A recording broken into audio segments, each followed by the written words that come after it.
নমস্কার, তোমাদের সকলের প্রিয় পাঠশালায় আরো একটি নতুন ক্লাসে তোমাদের সকলকে জানাই স্বাগত।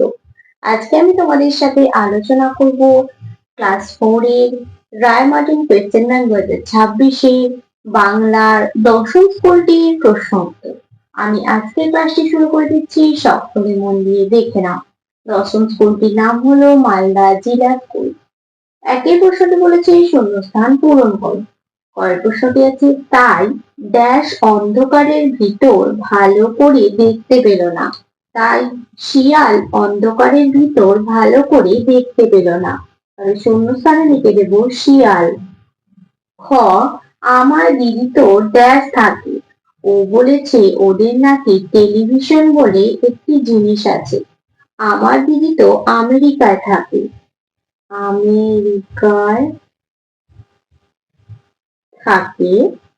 ও বলেছে ওদের নাকি টেলিভিশন বলে একটি জিনিস আছে। গ, ড্যাশ বারে বারে হেসেই বা কেউ খুন। অকারণে। অকারণে বারে বারে হেসেই বা কেউ খুন। ঘ, 9 বছর বয়সে দ্বিতীয় টিক টিক টং ড্যাশ পত্রিকায় ছাপা হয়েছিল। কোন পত্রিকায়? মুকুল পত্রিকায়। ও, তিনি ছিলেন তখনকার একজন নামকরা লেখক নগেন্দ্রনাথ গুপ্ত। নগেন্দ্রনাথ গুপ্ত। চ, হঠাৎ ড্যাশ করে কি একটা তার পায়ের কাছে পড়ল। হঠাৎ থ্যাপ করে কি একটা তার পায়ের কাছে পড়ল। দুই প্রশ্নটি বলেছে পূর্ণ বাক্যে উত্তর দাও। আমি শুধু উত্তরটা লিখে দিচ্ছি, তোমরা যখন লিখবে পূর্ণ বাক্যে লিখবে। ক, তত্ত্বচান বইটির ইংরেজি অনুবাদ থেকে বাংলায় অনুবাদ করেন কে?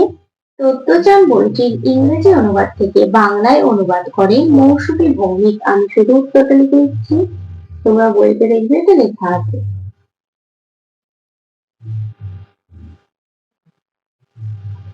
খ, প্রেমেন্দ্র মিত্র কোন কাব্যগ্রন্থের জন্য রবীন্দ্র ও অকাদেমি পুরস্কার পেয়েছিলেন?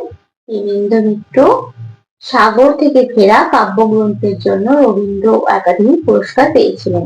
তাহলে আমি শুধু লিখে দিচ্ছি সাগর থেকে ফেরা। দেখবে এটাও তোমাদের বইতে আছে, সাগর থেকে ফেরা। তোমাদের পড়াটা ঠিক পরেই আছে। গ, লুসাই পাহাড়ের বিস্তার কতখানি জায়গা নিয়ে? লুসাই পাহাড়ের বিস্তার 650 থেকে 700 বর্গ মাইল জায়গা নিয়ে। তাহলে এখানে লিখে দেবো 650 থেকে 700 বর্গ মাইল।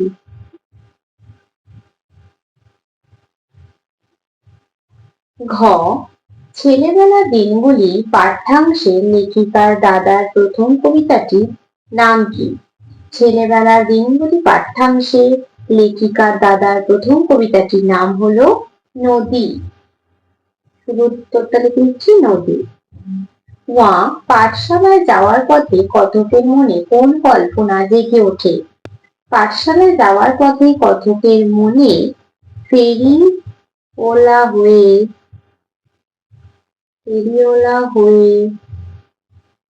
ফেরি করবার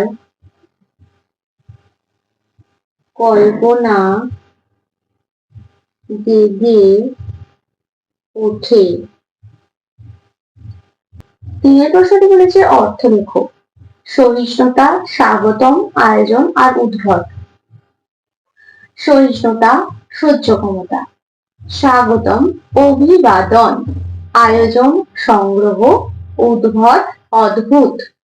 চারের প্রশ্নটি বলেছে বিপরীতার্থক শব্দ লেখো। ব্যস্ত, ব্যস্তের বিপরীত কি হবে? শান্ত বা অব্যস্ত।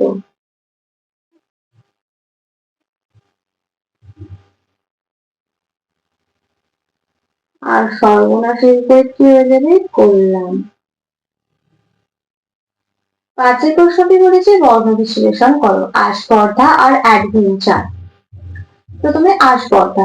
আজ দন্তস্বয় পরে আছে, দন্তস্বয় অশব্দ যোগ পরে অসন্ত। তারপর হচ্ছে ধয় রে বাঁকা, তাহলে রেপটা আগে হয়, রয় হসন্ত যোগ ধ যোগ আ। তারপর হচ্ছে অ্যাডভেঞ্চার, অয়ে জফলা আঁকা, অ যোগ উঞ্জ যোগ আ। ড, ডয় হসন্ত যোগ অ, ভয় একা ভয় হসন্ত যোগ এ, ইয় ছয় আঁকা, ইয় যোগ চ যোগ আ যোগ র। তারপরে ছয়ের প্রশ্নটি বলেছে প্রতিশব্দ লেখো, প্রত্যেকটি দুটো করে। কি আছে? রাস্তা। একটা প্রতিশব্দ কি লিখবো? পথ লিখতে পারি, তাহলে লিখে দেবো পথ। আর একটা কি লিখতে পারি? সড়ক। বিশ্রাম, আরাম একটা লিখবো। আর একটা লিখবো অবসর লিখতে পারি। সাতের প্রশ্নটি বলেছে নিম্নলিখিত প্রশ্নগুলির উত্তর দাও। কয়ের প্রশ্নটি আছে বিচিত্র সব কবিতায় কথকের নানা রকম সাধুর যে পরিচয় পাওয়া যায় তা উল্লেখ করো।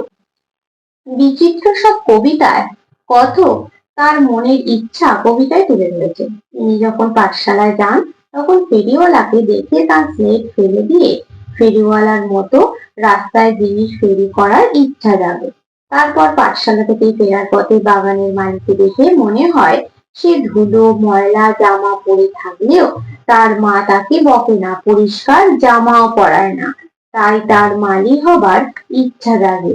আবার রাত হতে না হতেই কথকের মা যখন তাকে ঘুম পাড়ায় তখন পাহারাদারদের হাঁক শুনে তার পাহারা দেবার ইচ্ছা জাগে। ক্ষয়ের প্রশ্নটি বলেছে তোমাকে দেখছি এবার লোহার বালা গড়িয়ে দিতে হবে। এ কথা কে কোন প্রসঙ্গে বলেছে? বক্তাকে তোমার কেমন মনে হয়েছে? এ কথা লেখিকার মা বলেছে। লেখিকা ও তার দাদা চোর পুলিশ খেলার সময় হাতের বালা ভেঙে ফেলেছিল, তার সেই ভাঙা বালা মায়ের কাছে দেখাতেই তিনি এই কথা বলেছিলেন। তারপরে বলেছে বক্তাকে তোমার কেমন মনে হয়েছে? বক্তাকে দেখে আমার খুব ভালো মনের মানুষ বলে মনে হয়েছে। তাহলে আজকে ক্লাসটি এখানে শেষ করছি। খুব তাড়াতাড়ি আলোচনা ক্লাসটি নিয়ে যাবো তোমার সামনে। যদি তোমাদের আজকের ক্লাসটি ভালো লেগে থাকে তাহলে অবশ্যই লাইক কমেন্ট সাবস্ক্রাইব এবং শেয়ার করতে ভুলবে না। সকলে সুস্থ থাকবে, স্বাভাবিক থাকবে, সকলকে অসংখ্য ধন্যবাদ জানাই।